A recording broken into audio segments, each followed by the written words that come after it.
Prince Harry on how total kid Diana had the motto "Be as naughty as you want.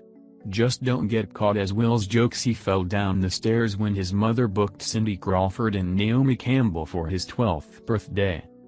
To the public, Diana played many roles, from the People's Princess to style icon and tireless charity champion. But to her son she was simply a loving mum with a great sense of fun and adventure, or as Harry succinctly puts it, a total kid, through and through. Had she lived, she would now be mischievous Granny Diana to William's children, George and Charlotte.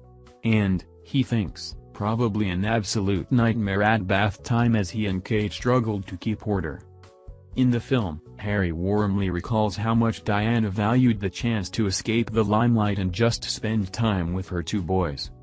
"My mother cherished those moments of privacy and being able to be that mother rather than the Princess of Wales," he says. She made the decision that, no matter what, despite all of the difficulties of growing up in that limelight and on that stage, she was going to ensure that both of us had as normal a life as possible. Yet despite their gilded childhoods of immense privilege, it is notable that it is the simplest of things which rekindle the boys' fondest memories as they leave through photographs sitting in Kensington Palace, a place where they spent many of their happiest times. One of their favorite haunts was Thorpe Park Resort in Surrey, where they and their mother giggled helplessly as they were famously drenched, careering down the Loggers Leap water flume in 1993. Though that trip was covered by the media, they had previously made 2 private visits, away from the cameras. Harry clearly still relishes those private moments of fun, if that means taking us for a burger every now and then or sneaking us into the cinema, driving through the country lanes with the roof down, listening to Enya. I think it was a blast from the past. All of that was part of her being a mum. I think she lived a lot of her life, especially in private, through us.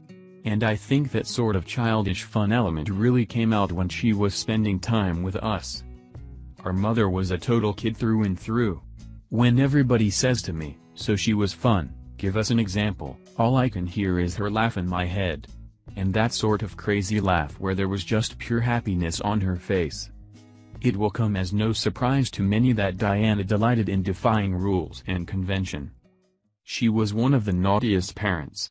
One of her mottos to me was, "You can be as naughty as you want, just don't get caught," says Harry. She would come and watch us play football and smuggle sweets into our socks. He recalls walking back from a football match and, hiding, 5 packets of Starburst. The whole shirt was just bulging with sweets, and then look around, open the tuck box, throw it all in, lock it up. Behind closed doors she was a very loving, caring mother, and an incredibly funny person. William ruefully recalls how his mother would delight in sending him risque greetings cards at school, so much so that he always opened them in private. She was a massive card writer. She loved the rudest cards you can imagine, he says. I would be at school and I'd get a card from my mother. Usually she found something very embarrassing, a very funny card, and then wrote very nice stuff inside. But I dared not open it in case the teachers or anyone else in the class saw it. There was always a sense of enthusiasm and energy around her, and a lot of warmth as well. There was always that sort of bubbling personality going on the whole time. She had a very cheeky sense of humor. She was very jolly and really enjoyed her times making a lot of mischief. One of the most astonishing tricks which Diana played on her elder son famously involved 3 supermodels. There are a couple of memories that I have that are particularly funny, recalls William. Just outside the room where we are now, in Kensington Palace, she organized, when I came home from school, to have Cindy Crawford, Christy Turlington and Naomi Campbell waiting at the top of the stairs. I was probably a 12 or 13-year-old boy who had posters of them on his wall, and I went bright red and didn't quite know what to say and sort of fumbled, and I think pretty much fell down the stairs. I was completely and utterly awestruck. But that was a very funny memory that's lived with me forever about her, loving, embarrassing and being the joker.